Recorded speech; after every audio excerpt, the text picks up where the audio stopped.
Hello everyone, সবাইকে উইকেন্ডের অনেক অনেক শুভেচ্ছা এবং গ্রিটিংস। আই হোপ সবাই অনেক ভালো আছেন।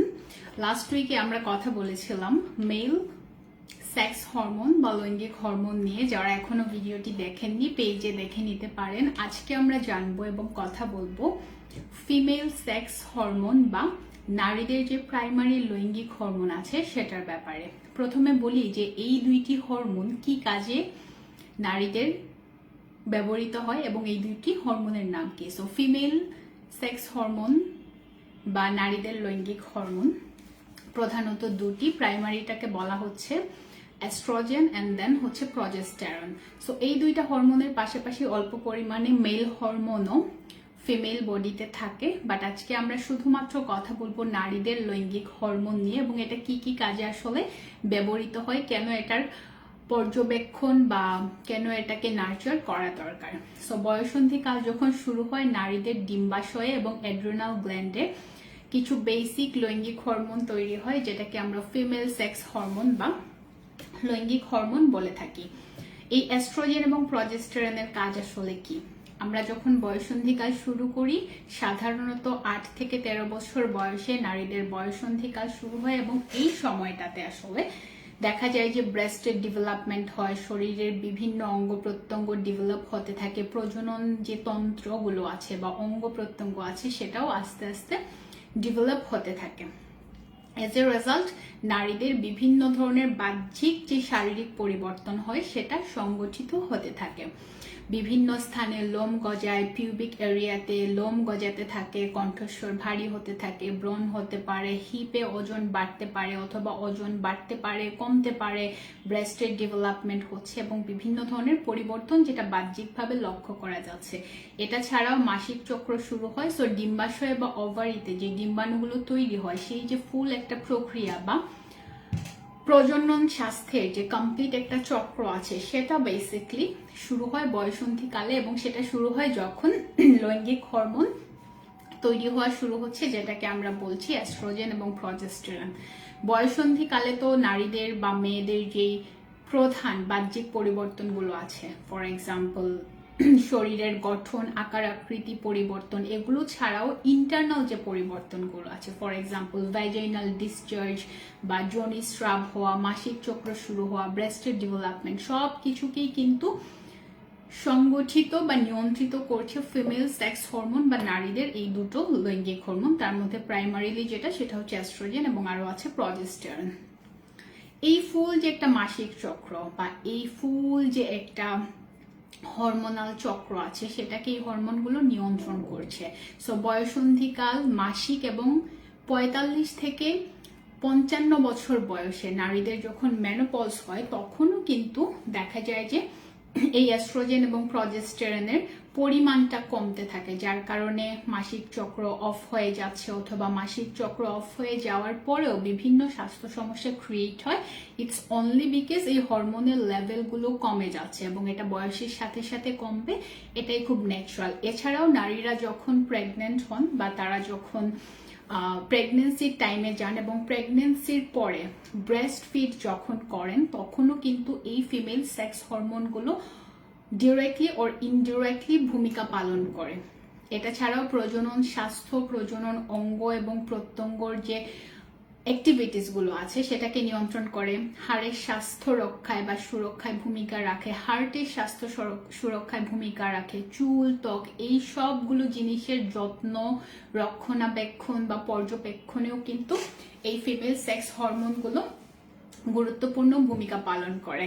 সো এটা থেকে আমরা বুঝলাম যে নারীদের সামগ্রিক লাইফে এই সেক্স হরমোনগুলো বা লৈঙ্গিক হরমোনগুলো অনেক গুরুত্বপূর্ণ ভূমিকা পালন করে। এখন আসি যে এই হরমোনগুলা কিভাবে আমরা বুস্ট আপ করতে পারবো অথবা কিভাবে সেটার রক্ষণাবেক্ষণ করতে পারবো। সেটার খুব ইজি ওয়ে হচ্ছে জীবনযাত্রাকে স্বাস্থ্যকর করা, খাদ্য তালিকায় ভালো পুষ্টিগুণ আছে এরকম খাবার ইনক্লুড করা, স্ট্রেংথ ট্রেনিং টাইপের কিছু এক্সারসাইজ যেটা করলে আপনার চর্বিবিহীন মাসেল ক্রিয়েট হবে সেই ধরনের কিছু এক্সারসাইজ করা, পরিমিত পরিমাণে ঘুমানো, চাপ নিয়ন্ত্রণ করা এবং সর্বোপরি ওজন নিয়ন্ত্রণ করা। কিছু স্পেসিফিক খাবার আছে, ফর এক্সাম্পল সিডস বা বীজ জাতীয় খাবার, বাদাম জাতীয় খাবার এবং সাদা তিল, খেজুর, কিশমিশ, এই খাবারগুলো সাথে দুধ, ডিম, মাছ, মাংস এগুলো যদি প্রতিদিন খাদ্য তালিকায় ইনক্লুড করা যায় তখন দেখা যায় যে ফিমেল সেক্স হরমোনগুলো বুস্টেড আপ হয় বা তার রক্ষণাবেক্ষণ বা পরিমাণটা ঠিক রাখা পসিবল হয়। এটা ছাড়াও সবচেয়ে ইজি ওয়ে হচ্ছে এক্সারসাইজ করা, যেগুলোর মাধ্যমে একটু স্ট্রেংথ ট্রেনিং করা যায়, একটু শক্তি গেইন করা যায়। সেই এক্সারসাইজগুলো কিন্তু খুব ইজিলি করলে এই হরমোনগুলো প্রপারলি থাকবে বা তাদের পরিমাণটা নিয়ন্ত্রণে থাকবে। এটা ছাড়াও পরিমিত পরিমাণে ঘুমাতে হবে, স্ট্রেস কমাতে হবে। নারীদের এই ফিমেল সেক্স হরমোনগুলো যদি কোনো কারণে কমে যায় বা অসঙ্গতি দেখা দেয় তখন দেখা যায় তাদের পলিসিস্টিক ওভারিয়ান সিনড্রোম ডেভেলপ করে, যেটা বেশিরভাগ নারীরাই আজকাল ফেস করে থাকেন, এবং অনিয়মিত মাসিক দেখা দেয়, শরীরের বিভিন্ন স্থানে লোম গজানো, ব্রণ হওয়া, ওজন অনিয়ন্ত্রিত হওয়া শুরু হয়। সো যাদের এই স্বাস্থ্য সমস্যাগুলো আছে তারা জীবনযাত্রাকে স্বাস্থ্যকর করবেন। এবং আমার একটা বই আছে যেটার নাম হচ্ছে মেডিসিন ছাড়া সুস্থ থাকার উপায়। সেখানে আমি আরো ডিটেইলে লিখেছি যে কিভাবে আসলে খাদ্য তালিকা ঠিক করতে হবে, কিভাবে প্রত্যেকটা অঙ্গ প্রত্যঙ্গের আলাদা আলাদা করে যত্ন নিতে হবে, কিভাবে এক্সারসাইজ করতে হবে, কিভাবে মানসিক চাপটাকে নিয়ন্ত্রণ করতে হবে। সো কমেন্ট বক্সে এবং ক্যাপশনে এই লিঙ্কটা দেয়া আছে, আপনারা বইটা অর্ডার করবেন। আগেই বলে নিচ্ছে এটা একটা ই বুক, সো হাতে পাবেন না। এটা অর্ডার করার পর ফার্স্ট একটা মেইল যাবে, বাট সেকেন্ড মেইলটা যখন যাবে তখন আপনি অর্ডার লিঙ্কটা পেয়ে যাবেন। সেখান থেকে আপনি ডাউনলোড করে আপনার ফোনে, ট্যাবে বা ল্যাপটপে রেখে পড়তে পারেন। সো ফার্স্টেই বললাম যে ফুড হ্যাবিট নিয়ে বিভিন্ন ধরনের পুষ্টি উপাদান খাদ্য তালিকায় যুক্ত করতে হবে, ফাইবার যুক্ত খাবার খেতে হবে, শাক সবজি, ফলমূল, এই খাবারগুলো খাদ্য তালিকায় ইনক্লুড করতে হবে। ভাজা পোড়া কমিয়ে খেতে হবে, ওজন নিয়ন্ত্রণে রাখতে হবে। সেকেন্ডলি সেটা হচ্ছে এক্সারসাইজ, দ্রুত হাঁটা, সাঁতার কাটা, সাইক্লিং করা, জিমে যাওয়া, স্ট্রেংথ ট্রেনিং করা, যোগা করা, চাপাটা করা, যেটা আপনার জন্য অ্যাপ্রোপ্রিয়েট এক্স্যাক্টলি আপনি সেটাই করবেন। দেন আপনি ঘুমের পরিমাণটা নিয়ন্ত্রণে নিয়ে আসতে হবে এবং পরিমিত পরিমাণে ঘুমাতে হবে। সারা রাত জেগে থাকা যাবে না। তারপর হচ্ছে প্রতিদিন 7 থেকে 8 ঘন্টা ঘুমানোর চেষ্টা করতে হবে। এতে করে শারীরিক মানসিক স্বাস্থ্য ভালো থাকবে এবং এই ফিমেল সেক্স হরমোন যেগুলো আছে সেটা নিয়ন্ত্রণে থাকবে। আপনার আদার্স যেই হেলথ রিলেটেড সমস্যাটা আছে সেটাও অনেকটা কমে যাবে। এবং লাস্ট বাট নট লিস্ট ওজন নিয়ন্ত্রণে রাখতে হবে, এবং ওজন নিয়ন্ত্রণে রাখতে হলে চাপ নিয়ন্ত্রণ করতে হবে, বেশি প্রেশার নেওয়া যাবে না, এক্সারসাইজ করে প্রেশারটাকে বার্ন আউট করতে হবে, খাদ্য তালিকায় পুষ্টিকর খাবার যুক্ত করে শারীরিক মানসিকভাবে ভালো থাকতে হবে, ঘুমটা পরিমিত পরিমাণে করতে হবে। সো এই জিনিসগুলো যখন আপনি প্রপারলি করছেন, ওজন নিয়ন্ত্রণে থাকছে, শারীরিক স্বাস্থ্য মানসিক স্বাস্থ্য ভালো থাকবে, প্রজনন স্বাস্থ্য সুরক্ষিত থাকবে, এবং মেয়েদের যে লৈঙ্গিক হরমোন আছে বা নারীদের যে ফিমেল সেক্স হরমোন আছে সেটার পরিমাণটা নিয়ন্ত্রণে থাকবে, এবং আদার্স যে স্বাস্থ্য সমস্যা ক্রিয়েট হচ্ছে বয়সন্ধিকালে বা মেনস্ট্রুয়েশনের টাইমে, প্রেগনেন্সির টাইমে এবং পিরিয়ড বন্ধ হওয়ার সময়ে ওই জিনিসগুলো থেকে রক্ষা পাবেন। অনেক নারী আছেন যারা বিবাহিত, যাদের ভ্যাজাইনাল ড্রাইনেস আছে, দ্যাট মিনস তাদের ভ্যাজাইনাটা খুব শুষ্ক থাকে, শক্ত থাকে, তখন তাদের পার্টনারের সাথে সেক্সুয়াল ইন্টারকোর্সটা খুব একটা ইজি হয় না। এইসব ক্ষেত্রেও কিন্তু এই লৈঙ্গিক হরমোনগুলো অনেক সময় কমে যায় বা অনিয়ন্ত্রিত হয়ে যায়, যার কারণে ভ্যাজাইনাল ড্রাইনেস হয়ে থাকে। সো আপনি চেষ্টা করবেন এই সমস্যা যদি থাকে ডেফিনেটলি এক্সারসাইজ করা, ফুড হ্যাবিট ঠিক করা, ঘুমানো, মানসিক চাপ ঠিক রাখা এবং সেটাকে ব্যালেন্স করে নিয়ে আসা, এবং সব কিছুর পরে ওজনটাকে নিয়ন্ত্রণে রাখা। তাহলে দেখা যাবে আপনার physical health, mental health, sexual life এবং রিপ্রোডাক্টিভ হেলথ অল টুগেদার সবকিছু ভালো থাকবে। আর আমি যে নাম্বারটা এখানে শেয়ার করেছি বেসিক্যালি এটা আমার টিম মেম্বার্সরা মেনটেন করে, সো আমি ডিরেক্টলি এটা মেনটেন করি না। অনেক সময় দেখা যায় অনেক অপ্রীতিকর ঘটনা ঘটে, স্পেশালি আমি যেটা ফেস করি, অনেকে আমার সাথে ডিরেক্টলি কথা বলতে চান অথবা আমার আশেপাশের মানুষের নাম্বার তারা কালেক্ট করে ফেলেন বা বিয়ের প্রপোজাল পাঠিয়ে ফেলেন। সো এই জিনিসগুলোতে আসলে আমি ভালো ফিল করি না, because the way I am born and brought up, আমার মনে হয় না যে আমার জন্য ওই অপশনটা আছে যে দূর থেকে কেউ আমাকে প্রপোজাল পাঠাবে বা আমার বাসায় প্রপোজাল পাঠাবে এবং ওইটাতে ইয়েস বলা হবে। সো আমি সবসময় খুব ইন্ডিপেন্ডেন্ট একটা লাইফ লিড করেছি। আর সোশ্যাল মিডিয়াতে আমরা সবসময় সব ইউজ করলেও আমরা যে সবসময় সবকিছু শেয়ার করি ব্যাপারটা কিন্তু এরকম না। সো আমি ম্যারিড না আনম্যারিড সেটা আমি শেয়ার করি না, ডাজেন্ট মিন দ্যাট আপনি যা ইচ্ছা তাই করবেন এবং আমার সাথে অ্যাপয়েন্টমেন্ট নিয়ে কথা বলবেন দুষ্টামি করার জন্য বা বিয়ের প্রপোজাল পাঠানোর জন্য। সো আমি রিসেন্টলি এই জিনিসগুলো অনেক ফেস করেছি।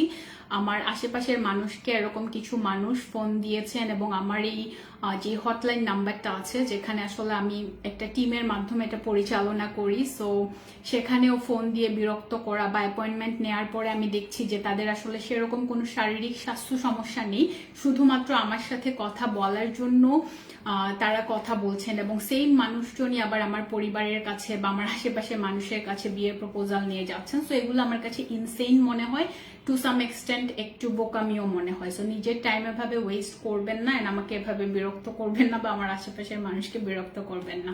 সো লাস্ট উইকে আমরা কথা বলেছিলাম মেল সেক্স হরমোন নিয়ে। যারা এখনো দেখেননি সেই টেস্টোস্টেরনের ভিডিওটা, সেটা দেখে নেবেন। আজকে নারীরা যারা দেখছেন, যারা বিবাহিত, যাদের ভ্যাজাইনাল ড্রাইনেসের মতো স্বাস্থ্য সমস্যা আছে, ইটস বিকজ আপনার হরমোনাল লেভেলে একটু ইমব্যালেন্স আছে বা একটু সমস্যা আছে। সো জীবনযাত্রাকে স্বাস্থ্যকর করে এই জিনিসগুলো আপনারা একটু ঠিক করবেন এবং এটার পাশাপাশি মানসিকভাবে ভালো থাকার চেষ্টা করবেন। আর কমেন্ট বক্সে এবং ক্যাপশনে আমার মেডিসিন ছাড়া সুস্থ থাকার বই, সুস্থ থাকার উপায় বুকটি দেয়া আছে। ইটস এন ইবুক, আপনারা অর্ডার করে নেবেন, সেখানে আরো ডিটেইলে পেয়ে যাবেন। সো সবার সুস্বাস্থ্য কামনা করছি। উইকেন্ড সবার ভালো কাটুক পরিবারের সাথে। এবং আমি আমার একটা পার্সোনাল ইনসিডেন্ট শেয়ার করলাম, সেটার জন্য এক্সট্রিমলি সরি, বাট এটার পরিমাণ ইদানিং বেশি হয়ে যাচ্ছে। সো কারো যদি আসলেই কোনো স্বাস্থ্য সমস্যা না থাকে, সো আমার কাছ থেকে গাইডলাইন্স নেয়ার জন্য বা আমার সাথে কথা বলার জন্য দয়া করে নক দিবেন না, অ্যান্ড আমার পরিবার বা আশেপাশের মানুষকে বিরক্ত করবেন না, বিকজ এটা ইদানিং অনেক বেশি হয়ে যাচ্ছে। আমিও বিরক্ত হচ্ছি, টিম মেম্বার্সরা বিরক্ত হচ্ছে, সবাই বিরক্ত হচ্ছে। এবং বিভিন্ন ধরনের ছবি পাঠানো থেকে বিরত থাকবেন, বিকজ আপনি মনে করছেন এটা আমি ইউজ করি, বাট নাম্বারটা 3 থেকে 4 জন মানুষ ইউজ করছে ডিফারেন্ট ডিভাইসে। সো আপনার পার্সোনাল আইডেন্টিটি চলে আসছে, সেখানে আপনি বাজে ছবি সেন্ড করছেন, এটা আসলে শোভনীয় কোনো ব্যাপার না। সবার ছুটির দিন পরিবারের সাথে ভালো থাকুক, সবাই ভালো থাকবেন, আমার জন্য দোয়া করবেন এবং আপনাদের সবার জন্য বেস্ট উইশেস রইল। আল্লাহ হাফেজ সবাইকে, and I will see in the next video. Good night, bye by.